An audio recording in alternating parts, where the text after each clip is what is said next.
buenas tardes. Bueno, el motivo de que se me haya concedido a mí 20 minutos, sencillamente porque hay dos proyectos ahora mismo del Plan Nacional que están en vigor.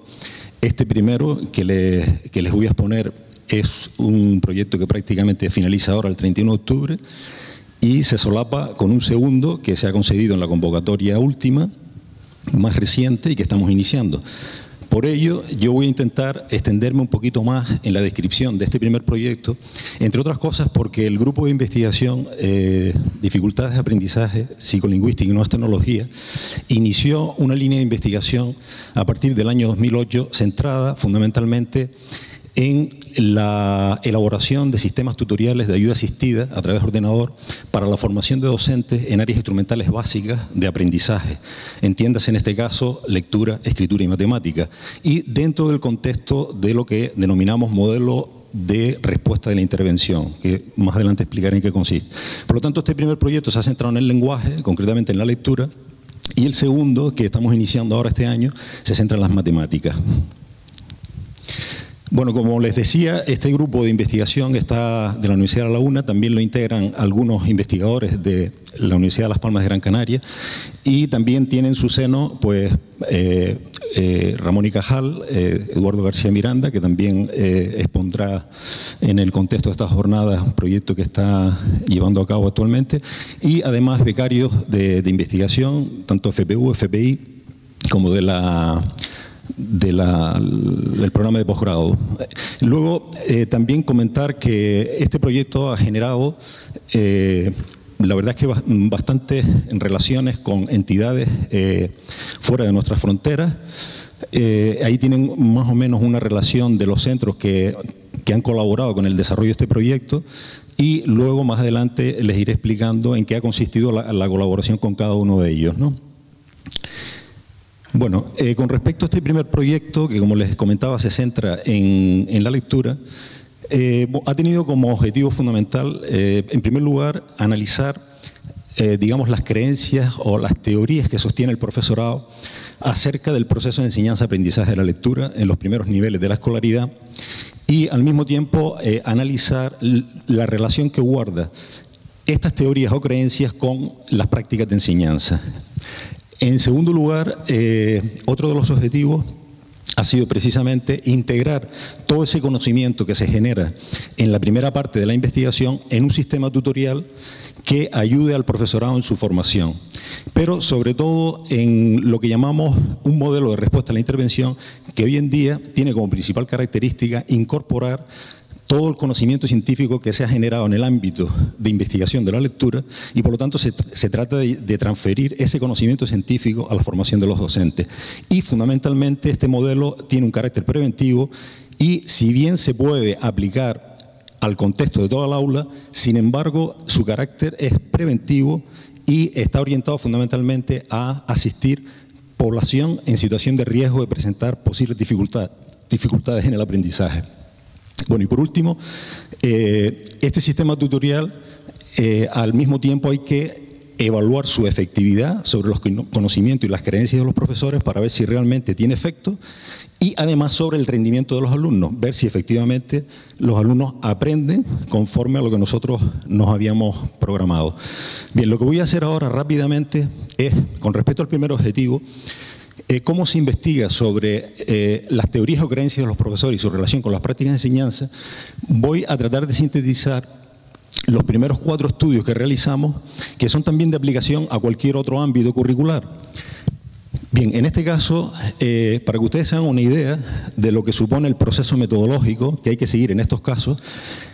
inicialmente se inicia con una selección de enunciados a partir de una revisión muy exhaustiva de toda la bibliografía científica, concretamente de las teorías que se han generado en este campo de investigación, y a partir de ahí,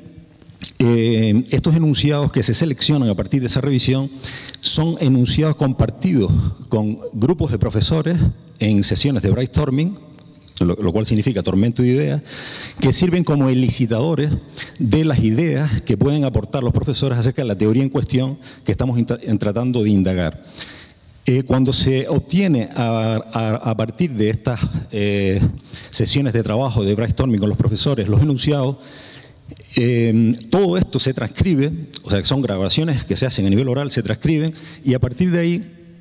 es cuando se pasa a realizar un estudio normativo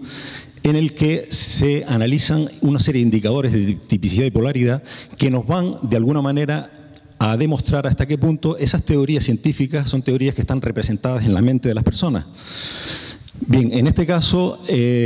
cuando realizamos ese estudio representacional, pues tenemos que luego, a continuación, contrastar si efectivamente esas teorías se las atribuyen o no a los profesores, con lo cual hay que pasar a una tercera investigación donde analizamos las atribuciones. Y finalmente, una vez que ya tenemos esas teorías que se atribuyen a los profesores, estamos en condiciones de poder analizar qué relación existe entre cómo pienso y cómo lo hago en el contexto del aula. Para hacer este tipo de estudios de relación entre las creencias, las teorías y las prácticas, hay que desarrollar metodología observacional y mediante la metodología basada en el estudio de casos. Hay que seleccionar profesores caso a caso, hay que ir a las aulas, hacer registros, grabaciones en vídeo y a partir de ahí con una metodología como la que nos ofrece el software Match Vision, nos permite analizar esas grabaciones, el visionado que hay que hacer y a partir de ahí identificar qué prácticas de enseñanza son las que llevan a cabo los profesores en el aula. Bueno, sencillamente he querido darles esta breve síntesis de lo que supone estos primeros 4 estudios que hay que desarrollar siempre cuando se quiere investigar sobre las teorías o creencias, para que vean a continuación, para cada uno de los estudios, bueno, estas son las teorías de las que partimos a partir de la bibliografía científica, la necesidad de contar con sujetos experimentales en la práctica. Para las sesiones de brainstorming contamos con 16 profesores de educación infantil y primaria. De ahí se obtienen, lo que les hablaba antes, un banco de ítems que pasan a un estudio representacional donde aquí participan un total de 600 estudiantes, de manera que para cada teoría necesitas la emisión de juicios de al menos 100 sujetos para poder ver hasta qué punto esas teorías tienen o no tienen entidad representacional. Bien, se habilitó una página web del proyecto en el que se alojaron una serie de episodios críticos que son los que se utilizan desde el punto de vista metodológico para que los sujetos del grupo normativo emitan juicios acerca de si esos enunciados serían o no compartidos por las personas que en ese momento están dentro de un escenario real y que supuestamente están compartiendo una determinada creencia o teoría acerca de cómo aprenden los niños la lectura. Bien, a continuación pues hay que calcular los índices de tipicidad y polaridad. Y esto es importante para ver en qué medida un enunciado no solamente es representativo de una teoría, sino que además se distancia del resto de teorías. Y como consecuencia de estos análisis, pues pudimos constatar que efectivamente las teorías que figuran en la literatura científica son teorías que tienen entidad representacional y además de ello, cuando pasamos al estudio atribucional, pues aquí contamos con la colaboración de docentes de México, Colombia, Ecuador y Guatemala, entre los que en muchos de ellos llegamos a pilotar y validar el programa tutorial Letra, que les explicaré más adelante. Bien, para este estudio atribucional, los principales resultados que se obtienen, mediante una metodología basada en análisis de componentes principales, podemos extraer si las teorías que tienen entidad representacional son teorías que se atribuyen los profesores en la práctica. Y efectivamente pudimos constatar que los profesores se atribuyen la mayor parte de estas teorías. Por lo tanto, tienen ya un carácter atribucional. Estamos en condiciones, por tanto, de analizar qué relación hay entre cómo piensa un profesor y cómo lo hace en el aula. Y aquí tienen un ejemplo de los resultados que hemos obtenido recientemente, de los 6 casos que hemos estado analizando. Pues aquí vienen, por ejemplo, tenemos el perfil del profesor 1 en cuanto a las teorías de aprendizaje que se atribuye, por lo tanto ya podemos más o menos determinar cómo piensa este profesor, y en este caso tenemos registradas las prácticas de enseñanza de ese profesor en el aula durante 70 horas de grabación. Por lo tanto, ya estamos en condiciones de poder analizar si existe o no relación entre cómo se piensa, qué teoría es la que se sostiene y lo que realmente después hago en el aula. Todo esto en el contexto de analizar si esto que se hace en el aula es lo que prescribe o no actualmente la investigación científica. Pero bueno, esa es otra dimensión. El objetivo 2, como recordarán, era desarrollar un sistema tutorial de ayuda asistida a través de ordenador que incorporase el modelo respuesta a la intervención. Bueno, el modelo de respuesta a la intervención, aquí tienen más o menos un esquema. Es un modelo, digamos, por así decirlo, de intervención en la práctica. Tiene un carácter multinivel, tiene un carácter preventivo y los niveles se establecen en función de las necesidades o del ritmo de aprendizaje que van mostrando los alumnos en el contexto del aula. Esto implica necesariamente hacernos con medidas de progreso de aprendizaje, con lo cual tenemos que desarrollar esas medidas y tenemos que normalizarlas y validarlas en la población escolar hacia donde van dirigidos los programas. Bien, para poder contar con los materiales instruccionales, bueno, pues aquí hemos contado con la colaboración del Bob Cross Center de la Universidad de Texas a través de la investigadora Sylvia Lina Thompson y de la Universidad de British Columbia a través de la investigadora Linda Siegel, que están actualmente trabajando, concretamente en la zona norte de Vancouver y en la ciudad de Austin, están trabajando con población latina que aprende inglés como segunda lengua, y muchos de esos materiales nos los han cedido y nosotros hemos llevado a cabo un proceso de adaptación al español de Canarias y una adaptación a nuestro contexto curricular. Bien, todos esos materiales, antes de poder ser ofrecidos al profesor, había que evaluarlos previamente, es decir, había que evaluar si con esos materiales los niños realmente se benefician, sobre todo los que están en situación de riesgo. Bien, en este caso, aquí tienen la carátula del programa tutorial que habíamos diseñado, que por cierto, para quien lo quiera consultar, está en este dominio que nos ha facilitado el SAI de la Universidad de La Laguna, que por cierto hemos contado con la colaboración de este servicio, en programaletra.ul.es. Bien, en este caso, como les comentaba, se requiere usar medidas de progreso de aprendizaje y para ello contamos con la colaboración del Departamento de Psicología de la Universidad de Hong Kong con una escala de cribaje que ya se había validado en población escolar de la ciudad de Hong Kong y que nos permitieron hacer la traducción al español y adaptarla al contexto curricular de Canarias. Por lo tanto, hemos podido seleccionar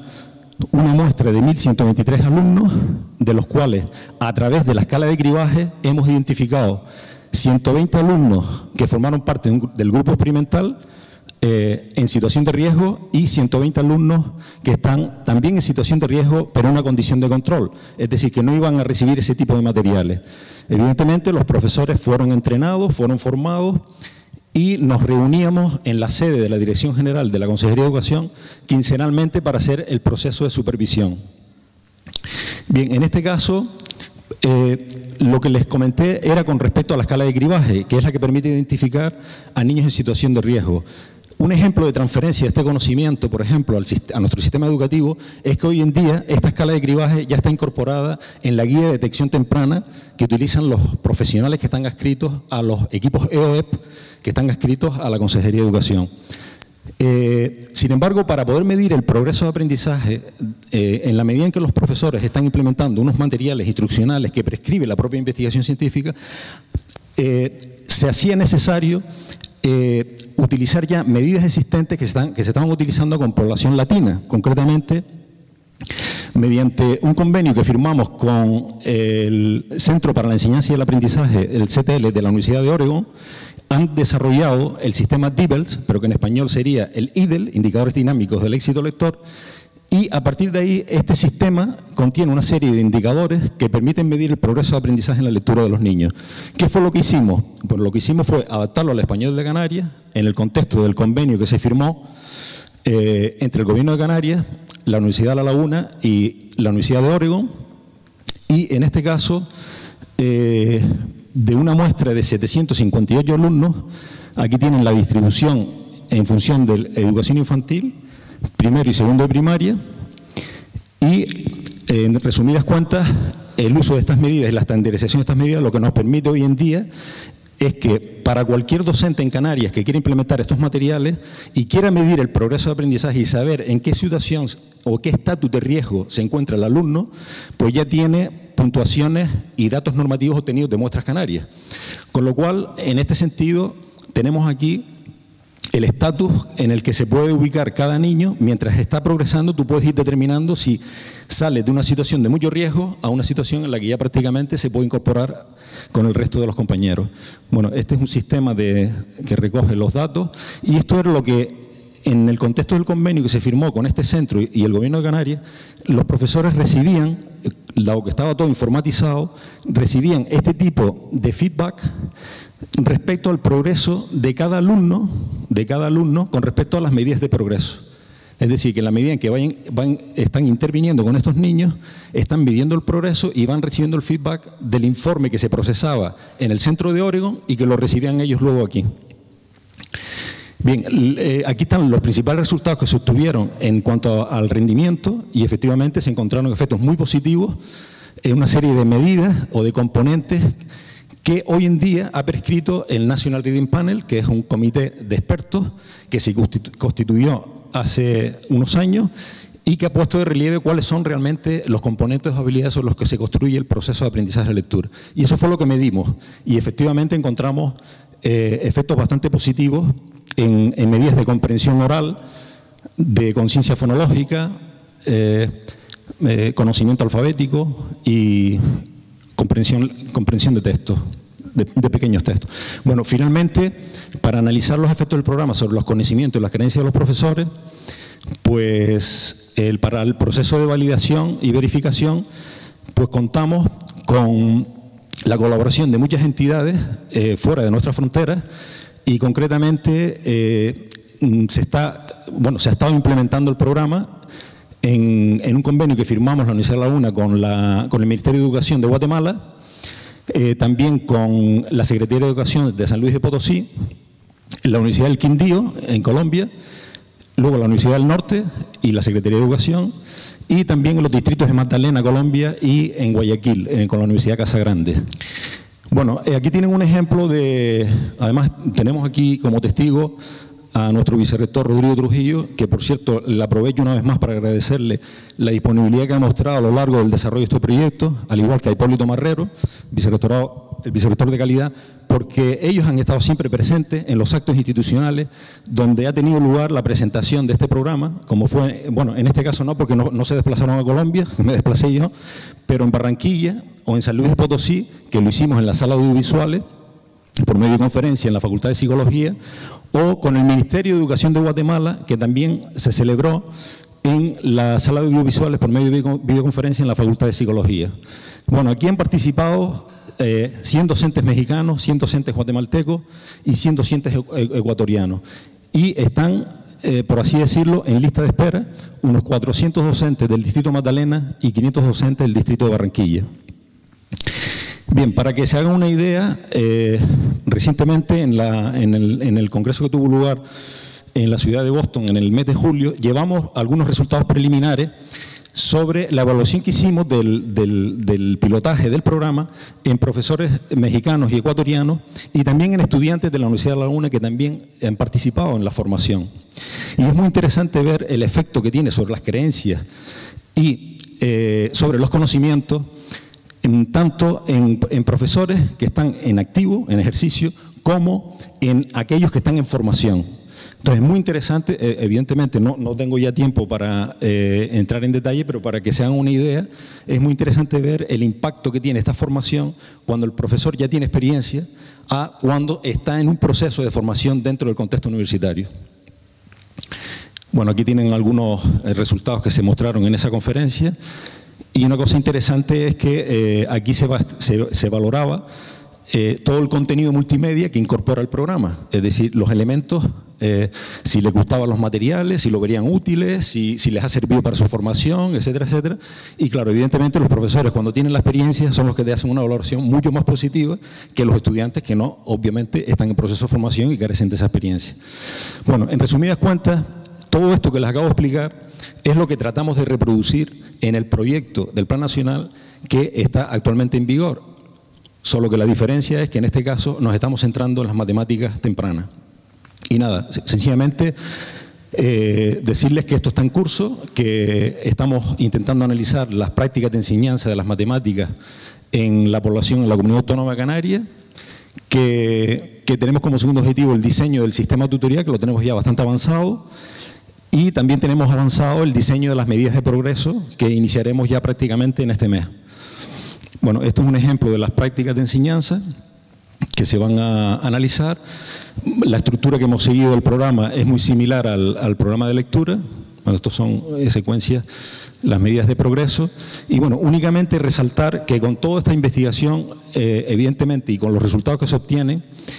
evidentemente son de mucha utilidad práctica para el profesorado, especialmente en materia de planificación de todas aquellas acciones que vayan orientadas a proporcionar una respuesta educativa eficaz al proceso de enseñanza y aprendizaje en coordinación con la administración educativa. Destacar la clara orientación preventiva de esta investigación, porque supone la formación en áreas instrumentales básicas que constituyen los cimientos del conocimiento futuro que adquieren los escolares. Si disponemos de estos sistemas tutoriales de formación en lenguaje y matemáticas, esto va a contribuir a que los alumnos consoliden mejor sus aprendizajes y, por supuesto, evitaría mayores costes económicos a la administración educativa. Y por medio de la creación de estos sistemas de aprendizaje, el profesorado adquiere un aprendizaje y una formación permanente que evitaría también mayores costes a la administración educativa. Bueno, por otra parte, decirles que nuestro grupo de investigación, desde hace algunos años, no solamente intenta transferir el conocimiento a la sociedad, sino también intenta transferir los productos tecnológicos que han venido generando al sector productivo, y prueba de ello está en los contratos de licencia y de explotación que se han firmado con empresas canarias, concretamente con la empresa OSIDE, y que ustedes pueden visitar aquí en osideidi.net, pueden visitar todos los productos que se han al menos transferido hasta ahora por parte de la Universidad de La Laguna. Y estas son las preguntas que yo me había planteado, en fin, para poder comentar entre nosotros, que se refieren concretamente a que de toda esta experiencia que uno acumula en la investigación, pues siempre le gustaría que esto se amarrase mucho mejor en cuanto a quién debe garantizar, quién tiene la responsabilidad, quién y cómo se debería supervisar, de quién depende la sostenibilidad cuando hablamos de transferencia de conocimiento. Nada más. Gracias. Muchas gracias.